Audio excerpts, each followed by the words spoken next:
Hello, everybody, and welcome to Geopolitical Trends, where truth matters. Excited to be with you as always. Even more excited because Larry Johnson is here. So I'm gonna bring him in right away, guys, because he doesn't have a lot of time. So we need to get in on it right away. Hi, Larry.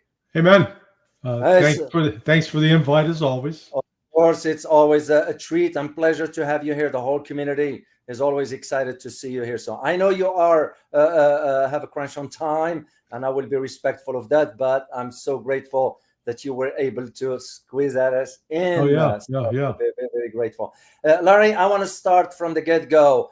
Your overall assessment about Trump's recent statements regarding Russia. What do you make out of it? Uh, he, I think he's getting mentally confused because you have to step back and say, what is he trying to do? Um, is he trying to have a conflict with Russia, avoid a conflict with Russia, develop positive relations with Russia? So let's separate what he says from what he does. So his words are all over the board. It's everything from positive to negative. It's like watching Dr. Jekyll and Mr. Hyde. Hmm. What tangible, concrete actions has Donald Trump taken since coming into office to put an end to the war? Well, according to Dmitry Peskov, the press officer for Vladimir Putin, the flow of weapons from the United States to Ukraine has not abated at all in Trump's time. Trump has not lifted travel restrictions to Russia, no movement on opening direct flights, no naming of a new U.S. ambassador to Moscow, a person of stature that would be seen as someone who would have access to the president and able to speak confidently on the president's behalf.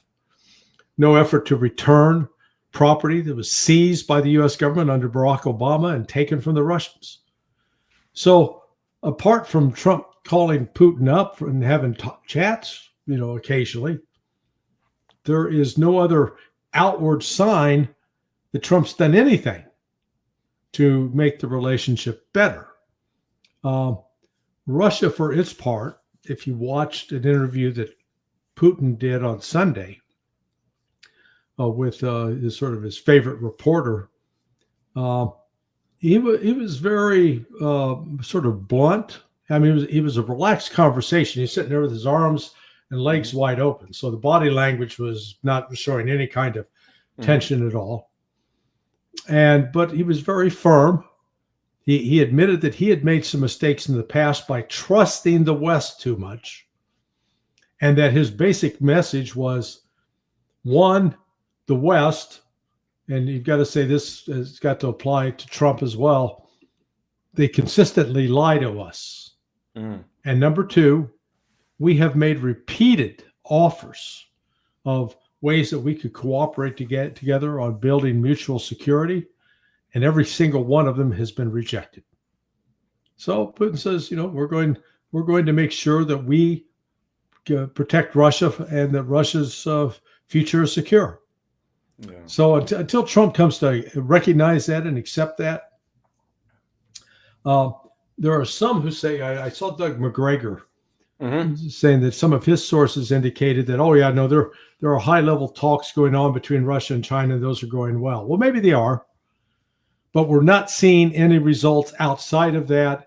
And the verbal things that Trump is saying, he's highly critical of Russia, never says much significant criticism about Ukraine, particularly when it comes to military attacks. Yeah. Ukraine has killed far more Russian civilians than Russia has killed Ukrainian civilians. It is a reality that is not, of course, Washington will not admit it. I want to share with the audience this short clip here. If we can take a listen, and I'll take your comment on it. Okay. Very unhappy with them. There's no reason for this. We get a lot of bull thrown at us by Putin, for you want to know the truth. He's very nice all the time, but it turns out to be meaningless. Do you want to sanction him? Lindsey Graham has a sanctions bill on Russia. Do you want him to move ahead I'm with looking that? at it, yeah, no, I'm looking, the Senate is passing and passed a very, very tough sanctions, but yeah, I'm looking at Can it. you sign that? It's an optional bill. It's totally at my option. They pass it totally at my option and to terminate totally at my option. Okay, what I wanna get your take on, Larry, is the idea of why all of a sudden this flip or this switch about how all of a sudden Trump becomes sort of vicious towards the Russians, towards Yeah. Vladimir Putin, by even going as far as now allowing the sale of weapons, the Patriot defense missile systems to Ukraine. But you should put together a clip. Mm-hmm. You use that clip and then Mhm. put on just a portion of what Putin's interview with a reporter on Sunday. Trump sounds like Dustin Hoffman as Rain Man in the movie. Yeah, totally Yeah. up to me. Totally up to me. I It's remember that. totally up to me.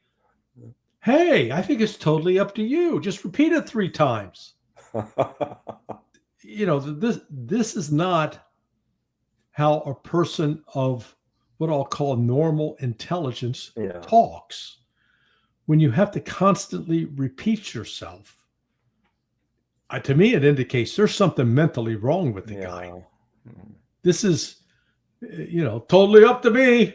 This is totally up to me to do it, and totally up to me not to do it, and this totally up to me. Okay, enough already. We get it. It's all about you.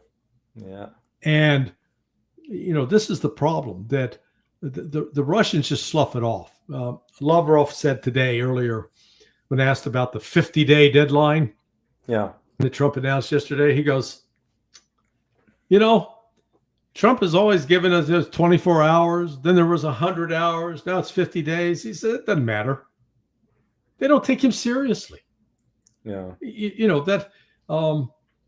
That concept that your word is your bond, and that if you say something, people have to take you seriously. Instead, Trump has become that boy who cried wolf, because the boy who cried wolf ultimately was completely discredited and ignored. And frankly, that's where I see Trump is heading. He is making one bad foreign policy decision after another. And let me just give you 2 quick examples. Prior to the BRICS summit, I had some concerns about Lula, the president, Mm-hmm. as being sort of an Erdogan type character, someone consumed with his own self-interest, not necessarily concerned as well about the welfare of Brazil, but more about what it would mean for him, Lula, and that easily could be swayed by the United States to back U.S. positions, particularly in weakening BRICS. At the end of BRICS, during the session, Lula gets notified via the press that Trump has just imposed 50% tariffs on Brazil because of the policies towards Bolsonaro.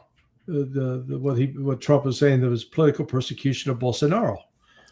Well, what happened? Trump succeeded in doing something that Lula had failed to do. No. Trump united the Brazilian people against the United States and in support of Lula, and actually ended up hurting Bolsonaro because this Yankee meddling from the outside. The same with Iran. The U.S. greenlighting and facilitating Israel's attacks on June 13th has now, that was the equivalent of Pearl Harbor for Iran. And for foreign viewers who don't understand the impact of Pearl Harbor in the United States, the attack by the Japanese on the 7th of December in 1941 took an America that was largely opposed to getting involved in World War II to completely flipping, where they all came together. The vast majority, 90%, 95% came together to support that going to war in Europe. And now that's what's happened among the Shi'i community not just in Iran. The Shia, at least in the Middle East, represent the largest percentage in terms of Islam, Sunni versus Shia. Yeah. And the Shia in Iraq, as well as Iran, up into Azerbaijan, into other neighboring states, have been enraged. It's just completely enraged by this heinous sneak attack on Iran. And so again, so these are two examples where instead of Trump weakening regimes, building support for the United States has had the exact opposite effect. Yeah. Speaking of that, guys, just for FYI, regarding the Israel attacks on Iran on the June 13th, Israel did not, and I say this for the record, Israel did not control the skies of Iran. Let me just put that out there for you to know. And that leads me to our next question about the role of Azerbaijan. But before I'll do this, Larry, I want to get one more answer from you regarding the mental health of Donald Trump, because I am starting to be concerned. Where are my concerns coming from? Is from two statements. One, when he stated that, oh, I will bomb Moscow. And the second one, I will bomb Beijing if they invade Taiwan. So what does it tell you about the next decisions coming forward, given the complexity of what global geopolitics is all about? From someone I know that has been in a position to observe Donald Trump, meet with Donald Trump, talk with Donald Trump several times over the last 18 months, has commented that the Trump this person has seen in recent months, within the last 2 months, I believe, is not the same Donald Trump that he saw 18 months ago. So Trump is definitely starting to show his age, and with that age, declining mental brain function. I don't know if it's early signs of dementia, but Trump is he's not the guy he was, a year and a half ago, and that's alarming. And you see it not only with the two statements you identified, but his use of profanity, which something it's one thing for all presidents in private conversations, they use profanity. But when you go out in public, you try to project a different image, not one that's crude and coarse. And the thing that Trump said with respect to both Iran and Israel when the war ended, they both don't know what the F they're doing. And then in the clip you played, where he referred to Russia's Putin, I'm tired of Putin's throwing bullshit at me. It's like, even if you think that, what's to be gained by saying that in public other than just lowering yourself? So I agree with you. There's something off. And it's not inspiring confidence. Okay. I just wanted the community to at least hear it from you and understand where that is. So let's move on into Azerbaijan, because I am noticing, Larry, and I had a talk with some, you know how it is in our circles with the intelligence community. You still have contacts and so forth. I've been asking the question about, is Azerbaijan now the wild card? What are we trying to do using Azerbaijan, first of all, to allow Israel to use it against Iran, but attacking Russia? What are we getting at? Yeah, well, before we drive into that, one of your commenters, someone named Benjamin, has said, no, you're blatantly ignoring here Putin's intransigence to Trump's overtures for peace.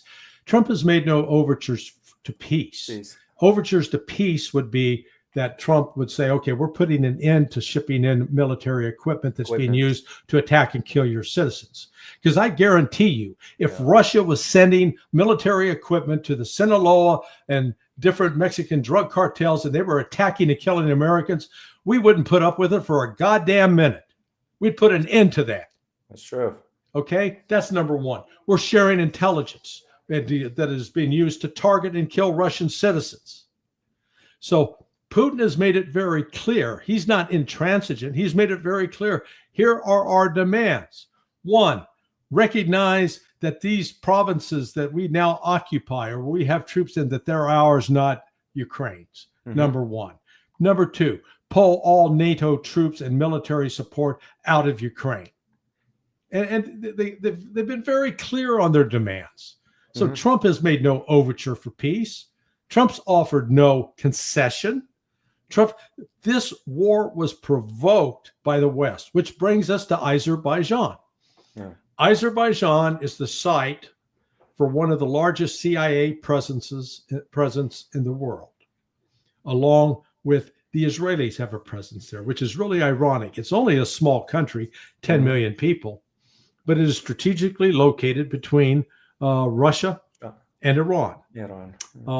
I believe that in light of the murder, the death of President Raisi in a helicopter crash more than a year and a half ago, 2 years ago, I guess, coming out of Azerbaijan, I believe that was sabotaged by Israeli intelligence operatives working in Azerbaijan.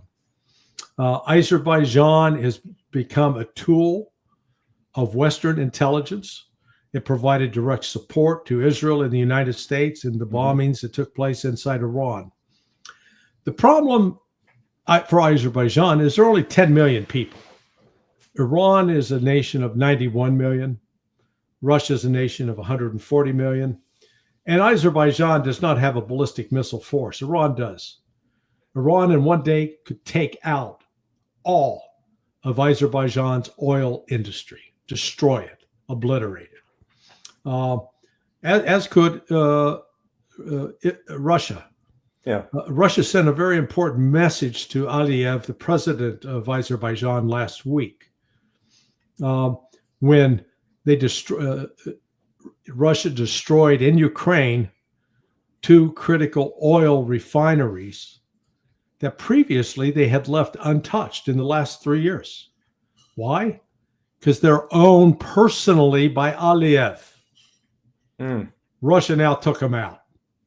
Because all of this started when Russia recognized that the attack, the spiderweb attack from June 1st on the strategic sites was largely facilitated by, supported by Azerbaijan. Yeah. So in response to that, Russia has now embarked on a crackdown on Azerbaijani criminal gangs. Aliyev's playing a very dangerous, foolish game, pushing back, thinking that he can stand up against them. He's a flea, and he does not have the military might, but he's been also under the power and the sway of Turkey. Turkey is doing everything. Erdogan, he is a nasty case, nasty character, doing everything he can to try to impose his power over the region at the expense of both Russia and Iran. And I think it's going to blow up in his face because we're seeing already that Turkey's inability to control what's going on in Syria, despite having really facilitated the takeover. And, that war is heating up, and it very well could suck Israel into another front on the war that Israel, frankly, does not have the military depth to sustain. But within all of this, Azerbaijan is a bad player, but they're playing with a very weak hand. Will we see? Will I be wrong in this assessment, Larry? And I'm just thinking outside the box here, and I'm talking from experience here. Yeah. Will we see the same fate like what Georgia experienced when he was pushed by NATO? Said, "Oh, you just go and fight the Russians. We will support you." And the moment the first shot was fired, Georgia reached out to the U.S. and reached out to Brussels. Hey, are you coming to help me? There was Mikhail Saakashvili. And the answer was, and I quote him because I remember it, he said, "What are you, crazy? You want us to fight a nuclear Russia?" And it was wiped out. Yeah. Are we seeing the same scenario here? Yeah, absolutely. Absolutely. Because, what support could the United States provide? We sent a few troops and it would be, it would be cannon fodder. So the logistics line to get to Azerbaijan is much, much longer and more vulnerable than that going into Georgia. So to get into Azerbaijan. So this is Azerbaijan is foolishly, they made a stupid bet. They thought, oh yeah, we're gonna align ourselves with the West and they'll take care of us. Man, read history. Go down the list of all these people who sided with the United States and then got abandoned when the going got tough. Long list. You're absolutely correct. So, and that to me reflects now the complete, and again, your assessment will be greatly appreciated in this, because I'm going to say a statement, whether some will agree or disagree, they're entitled to that. This to me reflects the complete failure of Donald Trump in understanding Russia. Yeah, well, yeah, because Donald Trump doesn't read. So all he does is goes off people he's talked to, things he's watched on television. He's not a reader, and he's certainly not a deep thinker. He's got good street smarts, some good instincts, knows how to make some money, but he's nowhere near an intellectual force.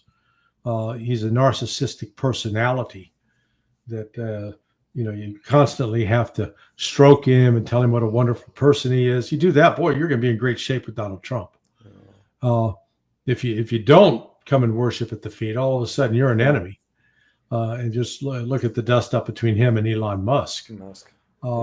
So to just have a basic understanding of history and what has made Russia, its journey over the last 1,000 years is, really, actually, 1,200 years, maybe. Yeah. Going back to the 900s, that history is something that still lives and resides within the consciousness of the Russian people, and it's dismissed so cavalierly by Trump, who he thinks in very short-term transactional terms. And this one reflected now through the statement that he is going to allow the sale of the Patriot defense systems to support Ukraine, but he's asking that the European will pay for it. Will they? Oh, well, yeah. So this is, everybody waited with bated breath yesterday for his big announcement on Russia. Huge. It's going to be a gigantic. It's gargantuan.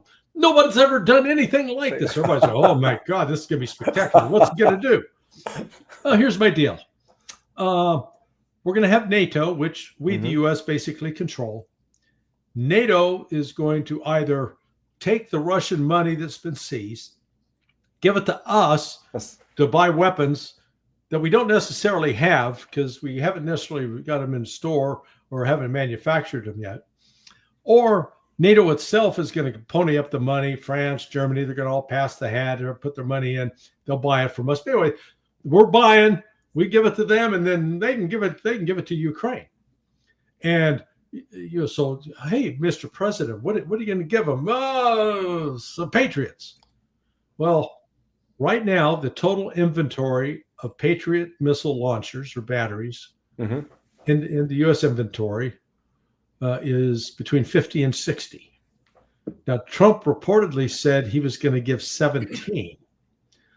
So basically, you're talking about giving up a third of what's in the U.S. inventory. That means we don't have that available for U.S. military units in Asia or in the Middle East. And then you got countries like Taiwan and Israel begging for it.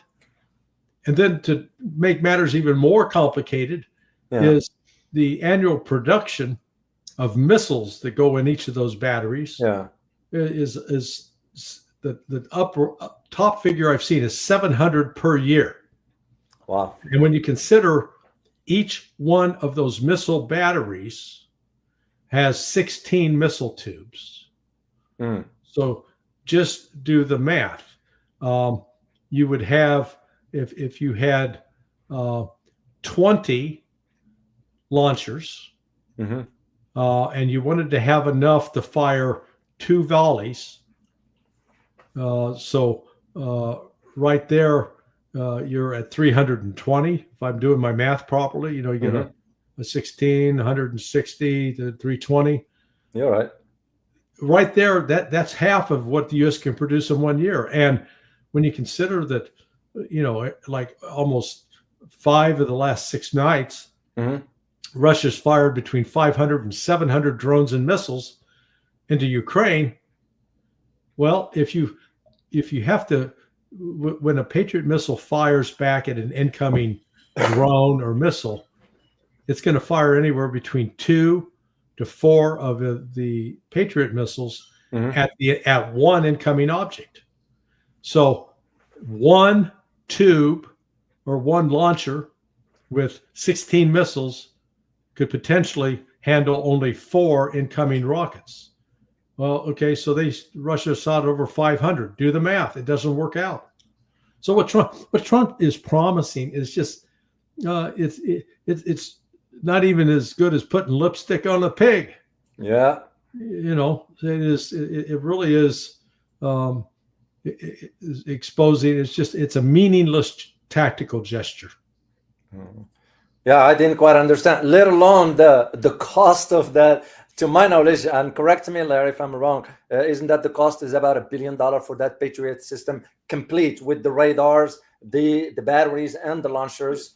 That I don't know. I know that each of like the PAC missiles, the PAC-3 missiles, I think they cost upwards of like $7 million a piece. Yeah. So that means you got 10 of them. That's 70. Yeah. You got 20 of them, 140 million. And so if you get up and say, if we've got 100, we're producing 100 of those missiles or a year, then all of a sudden you're up into enormous sums. You get into the billions. So hypothetically, if we are to go with this argument that Donald Trump is moving forward, can the Europeans afford to pay for this? Oh, no, absolutely. Their credit cards are maxed out. Yeah. So why the heck are they screaming about the French and the Germans wanting to sort of let's rebuild the security so we can fight the Russians? How are they going to pay for that? Yeah, well, it's good rhetoric, but it's not accompanied by any solid plan. And instead of again, Europe is caught in the dilemma of it has no significant natural resources from which to rebuild its economic base. In the past, it was growing, particularly Germany was growing because of its economic trade relationship with Russia. With Russia. Yeah. And to cut that off, well, look what's happened. The economic reporting is that the economies are not growing. In fact, it may be retracting in both Germany, France, and England. And those are 3 of the biggest economies in Europe. It's insanity. But these people are not thinking with their heads; they're thinking with pure emotion. Yeah, absolutely. You mentioned earlier Taiwan, and I want to just visit this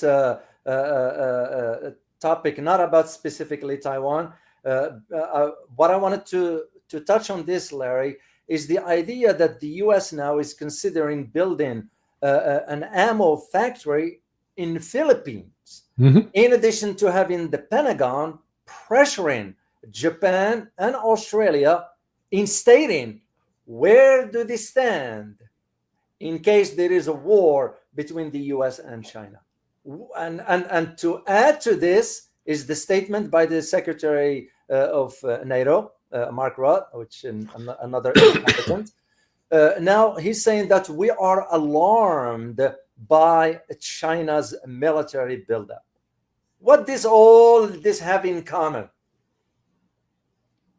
Well, what it has in common is the Chinese are reacting to aggressive moves by the United States, direct military threats by the United States. And so when they react to what we're doing, and then we get mad at them for reacting because we threatened them, it's insanity. So I think at least Australia and even Japan, South Korea, they're beginning to have some second thoughts because they think, the United States is unnecessarily aggressive and provocative. China has not been invading countries in Asia, period. The last foreign military adventure for them was in 1979. But the Chinese aren't stupid. They hear what American politicians say.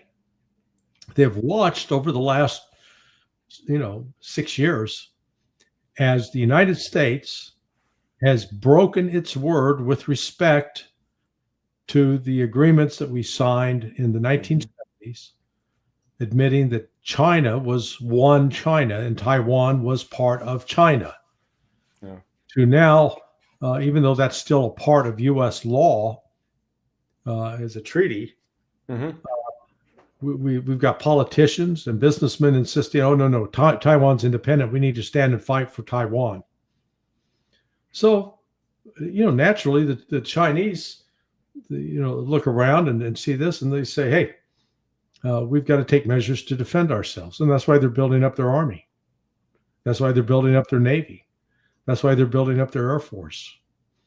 But again, just having warm bodies fill those positions doesn't mean that they're actually good at what they do. Yeah. The Chinese, when they fought Vietnam in 1979, they got their ass handed to them. Yeah. So, part of being a good military is you've had experience fighting and winning. Yeah. That's Russia. That's not China. Yeah, that is an interesting, and this is why I think the U.S. is really does not want to see that closeness between the Russians and the Chinese for fear of this might evolve too. So, well, that was really the premise of U.S. policy. Yeah, that's why Nixon opened up China in 1972 because they said we want to make sure that we divide Russia and China because if they ever come together, it would be a very strong force of something threatening to us just because of their size and their vast both natural mineral resources and human resources. And now what has Donald Trump and Joe Biden accomplished? They brought Russia and China together in the strongest alliance between the two countries in their history. And it's becoming stronger each day, not weaker. Larry, as a student of history, I always fall back to the 1972 and ask the question, what would have happened if those three countries, the US, Soviet Union at that time, and China, would have sat together at the table? Yeah. How would have impacted the geopolitical trajectory in modern day? Yeah. And I always find myself wondering about this. A lot fewer wars. Yeah. This is the United States is the debacle in Vietnam did not lead to a reduction in military spending. It led to an expansion. And we kept trying to find an enemy. And in many cases, we also helped create that enemy.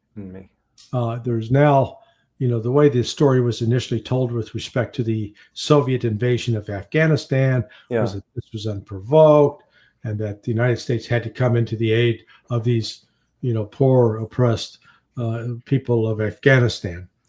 But what really happened is it was the United States helped fund those groups that were trying to raise an Islamic Republic, and that really posed a threat or a concern to Russia or the Soviets at the time. And the strategy, and Zbigniew Brzezinski, then Jimmy Carter's national security advisor, was very clear about saying, hey, our goal is to get the Soviets bogged down in their own Vietnam in Afghanistan, which they did, and it succeeded. And in the process, then the United States ended up arming, training, and equipping these radical Islamic groups that later became sort of the core of groups like ISIS and Al-Qaeda. Yeah. So we ended up helping fund and create the war on terror. It wasn't, and it came at us because of our actions. not because they hate our freedom, hate No. our democracy. So, we've been our own worst enemy in this. Yeah. And this is current events, just another example. You are absolutely correct. I know, Larry, you have to go because you have other commitments and so forth. I just want to give you the last word for where do you see the developments regarding the US and Russia moving forward? I'm aware of, I'm sure everybody's aware, I'm not just me, the massive destruction that Kiev just experienced at the hand of Russia. Where this is going? Where do you see it going, Larry? The United States, NATO, are going to be defeated, sort of a de facto defeat, because Russia will complete a military conquest of Ukraine. Ukraine will not be able to sustain and hold back. The Russian offensive that I think really started in the aftermath in late April, following the recapture of Suja and the ousting of the Ukrainians from the Kursk region.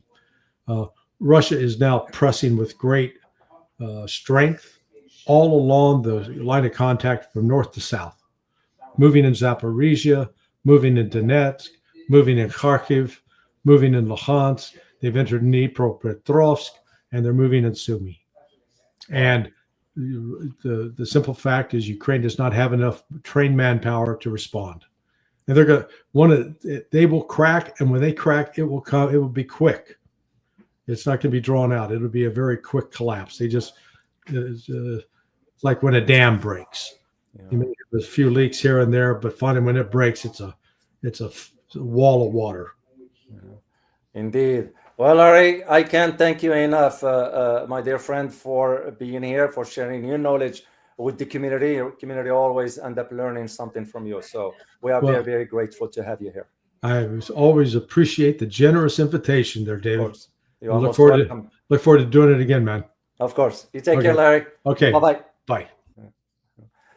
Guys, I want to, Larry, he has some other commitments. He gave me a heads up that he couldn't stay longer. But anyway, I'm going to keep the conversation here regarding Asia. Why Asia, you may think, is because exactly the statements by the Secretary General of NATO, Mark Rutte, which I am convinced that he was pressured and given the talking points to state what he stated. And this one has to do with China, because what happened with Mark Rutte, he's now raising China threats to NATO security, which is laughable and pathetic. You look at where China is, you look at where NATO is, and China's not interested in that. But nonetheless, we shouldn't ignore statements like that. And this is why China reacted to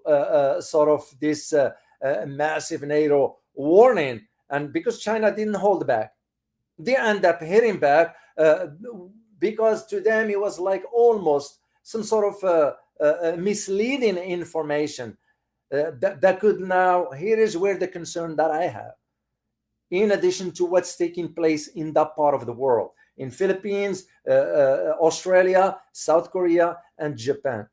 Excuse me. Which means these kind of statements that NATO is issuing could stoke some sort of a confrontation, and that becomes the question. That becomes the fundamental question.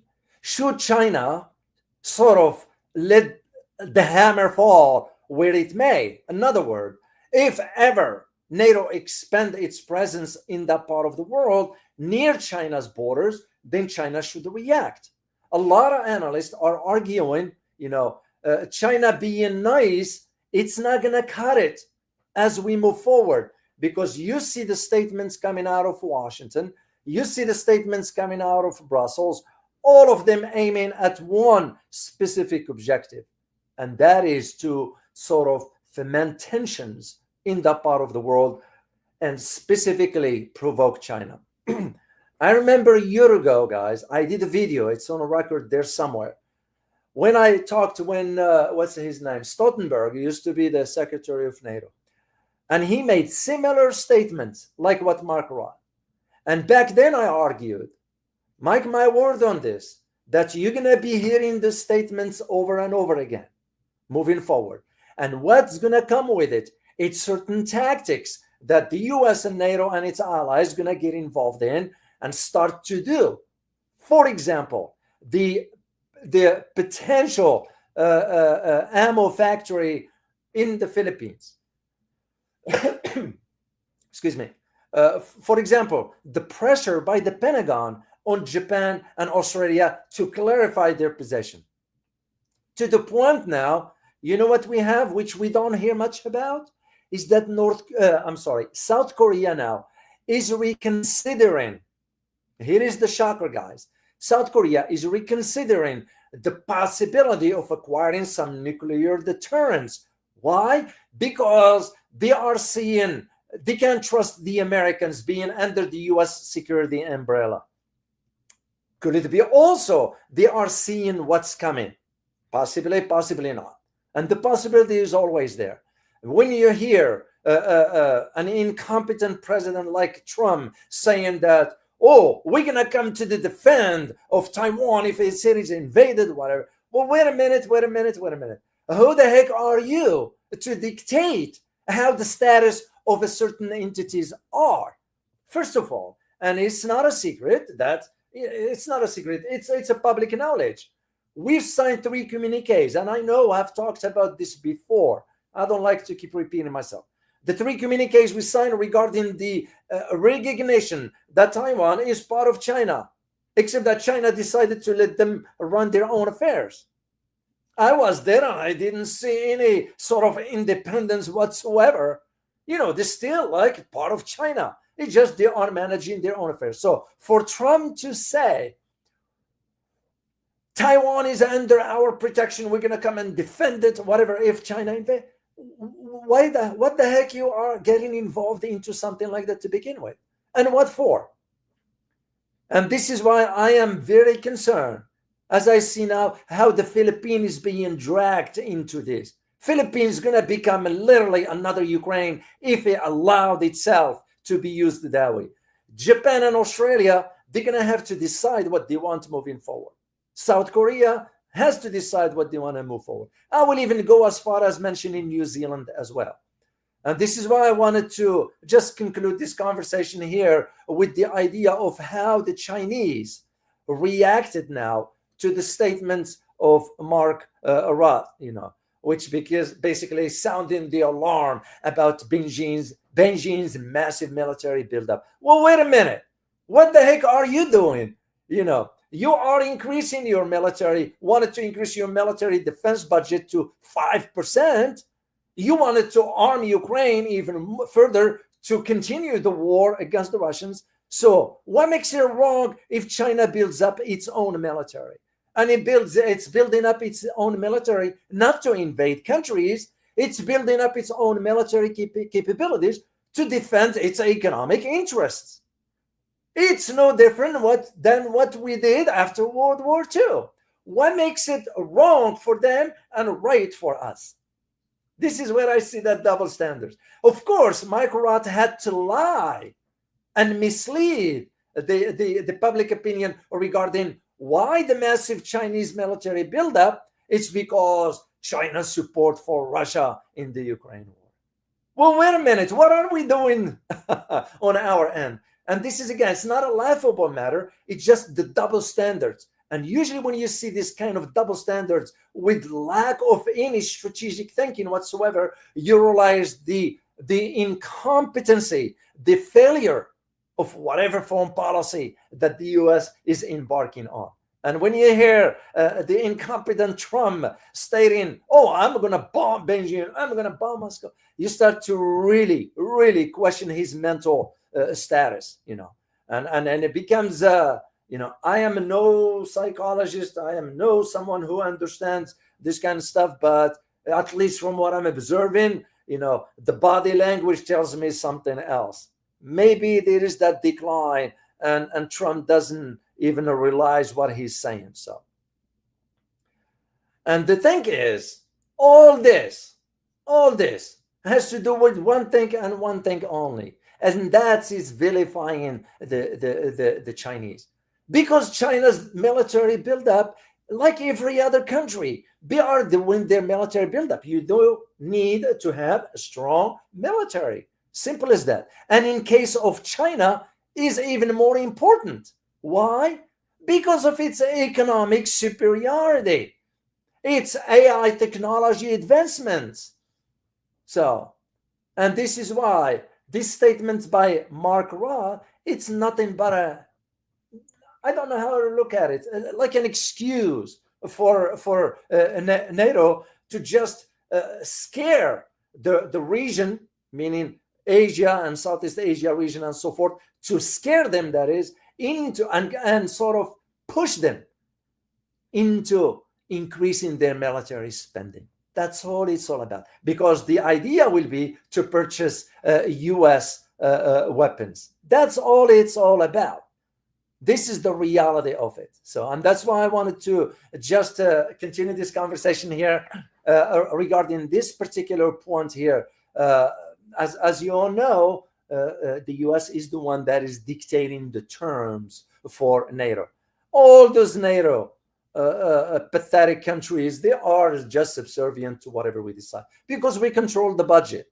Simple as that. So, and that makes you just now wonder, as Europe struggles economically, military is the last thing. But like I remember what Gerald Saliander said, when all fails, they take you to war. He was right. So, and it's exactly that's what NATO statements suggest, is that they wanted to sort of turn its attention now to China, is because the failure, meaning NATO's failure in Ukraine, has been exposed already, which you all know, guys.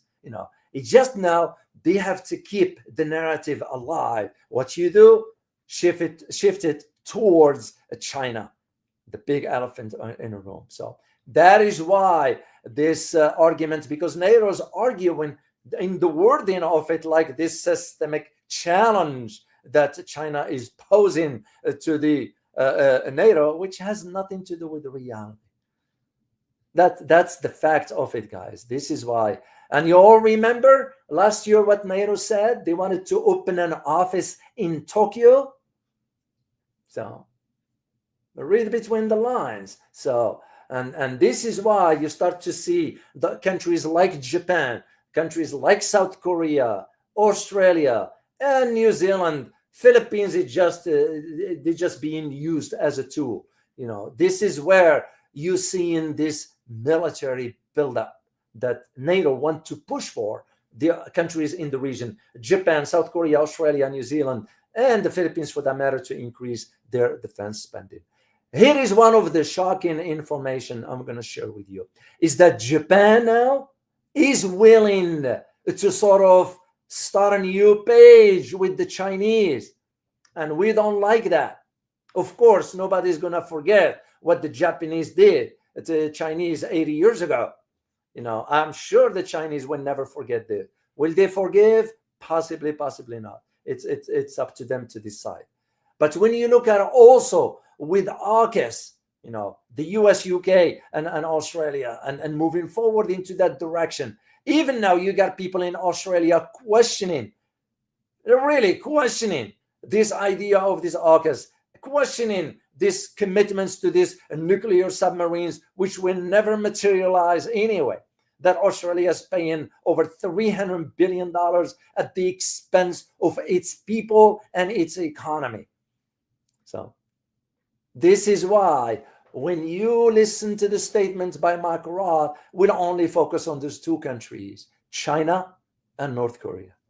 So this is why I just wanted to, because North Korea, as you all know, North Korea is client of both the Russians and the Chinese. But of course, because North Korea can come to the support of both Russia and China if ever attacked, which usually it will be a suicide if we ever think about attacking China or Russia for that matter, or even North Korea. And this is what I wanted you guys just to know, because you're going to be hearing a lot in the news if you listen to news, depending on where you get your information from. You're going to be hearing about the idea of how we NATO, we, the West, we, the defenders of democracy, we need to build up the military strength in Asia to counter China. You're going to be hearing that a lot because that's how they want to plant the seed into the masses, the population that is. But when you have an uneducated population, of course, they're going to consume whatever. This is what saddens me about the Philippines in this case. And I watch closely what's going on in Philippines. The people in Philippines have no idea what their country is about, is going to turn to. Japanese maybe they are pivoting. I don't know. I'm still just seeing the first step, but that doesn't give me a conclusion as to really Japan has shifted its policy from the US. South Korea still entangled with the US because when you allow your territory to host over 30,000 troops, what that says about your sovereignty. And this is why you think about what Donald Trump said regarding the sanctions on Russia. He wants to sanction Russia 100%. You all know what's at the heart of it, right? It's not the weapons, it's not Ukraine. It's the energy that Russia sells to China. So this is what it is.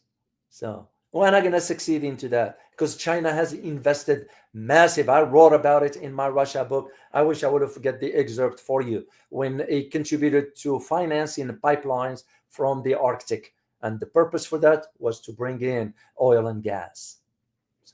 So this is why the statements of Mark Roth, the incompetent, funny how they bring in this NATO secretaries just to be like damn parrots. They're just repeating the statements. I am sure he's been given the talking points. He's been given those talking points about sort of raising the alarm about China's threats.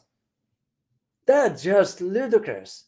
When you look at where the economy of Europe is, even for us here in the US, the media here is not disclosing the truth that inflation went up just last week. And you all know why, especially for my American viewers. You know why? It's because the tariffs are starting to bite. And I did say this back then, and I said, give it till July. And here we are. Inflation is going up, despite the tariffs we've been imposing on countries. China's economy posted 4% growth, despite whatever the tariffs that the US is imposing. And it shows you where the priorities are. And when you got a government like ours, I speak on my own government, which I have no respect for, because they don't deserve it. Respect is earned. You got a massive corrupted people in Washington. If it were up to me to handle them, I will handle them certain ways. But when you look at where our country is, economically speaking, degrading infrastructure, you all know, I live in Texas. You're all familiar with the flooding that took place right here. A weak, massive, crumbling infrastructure couldn't withstand the flooding that took place. And yet we send in this billions and billions of dollars to Ukraine, to Israel, to whomever. Why? And that's my point, guys. When you start hearing narratives coming from the likes of NATO, even the EU itself now is questioning its judgments regarding dealing with the US versus pivoting towards China. They are questioning that we are not getting anything with the Americans. We better look east for economic opportunities. And that just gives you an idea about, I don't want you to miss this. This is why I wanted to share this with you. Tomorrow, I will be having a live stream specifically about Africa. There is something going on in Africa. I'm going to focus it on the Sahel region for a reason, because here is the thing that I need you to understand about the Sahel region. Can the Sahel region build its own nuclear deterrence? And if you ask me, if I were advising them, I would say go for it. Tomorrow, remember to join me, guys, tomorrow. I will be talking about this one here. So let me just say thank you to Noel for your continued support, your generosity. You've been an avid supporter for the channel. I'm very, very grateful. Thank you so much. And of course, I will let Larry know that you said hi. So thank you very much. Rafael, as always, man, I can't thank you enough for your continued support for both channels. So kind of you. So you wrote, my prediction, we, US, are putting together a Napoleon army in Waterloo. These people gonna soon realize that they're all right by picturing what they want to say. Japan is moving away. Philippines too. Good point. Good point. And thank you so much for, I'm going to keep an eye open on that part of the world because I want to do an update for you regarding really what's taking place. There is something, unfortunately, I can't disclose it now, but something I am working on. It will be worth your time when that time comes. Let's not rush into that. That's going to put things in perspective for you moving forward. So I'll take this opportunity before I forget. Let me first of all show. Where is it? The banner for support the Asia trip. I want to say thank you to Sang Tang, who bought me a large number of cups of tea. I can't thank you enough, Sang, for your generosity. So it was very, very substantial. So I'm very, very grateful to you for your support. If you want to support the upcoming Asia trip, I will be grateful to you. For the channel, if you want to support it, you all know, guys, I do spend time looking for information, reading through, so I can provide you an assessment, my own analysis. I bear responsibility for it. I don't. This is why I don't count on anyone else to tell me this is what's going on and here is here is the outcome. No. I reach the conclusions myself, and I confirm that information before I share it with you. So it takes me quite a time to do all this. I'm willing to do it. I'm happy to do it because you are my community here. Because I want this channel and the other channels to be an alternative for you guys. So you can count on the CNN, on Fox, on those established myths. They're not going to tell you what you need to hear so you can form your own opinion and reach your own conclusions. I have a medium through which I can do this. I wish it can get bigger than this one, but I don't have the funding for it. If there is any generous individual around the world watching this, willing to support the channel, that would be great. I would be very, very, very grateful. So anyway, I want to thank you for all your support, and I look forward to seeing you tomorrow. As always, remember, geopolitics impact your daily life in more ways than one. Till next time, guys. Bye-bye.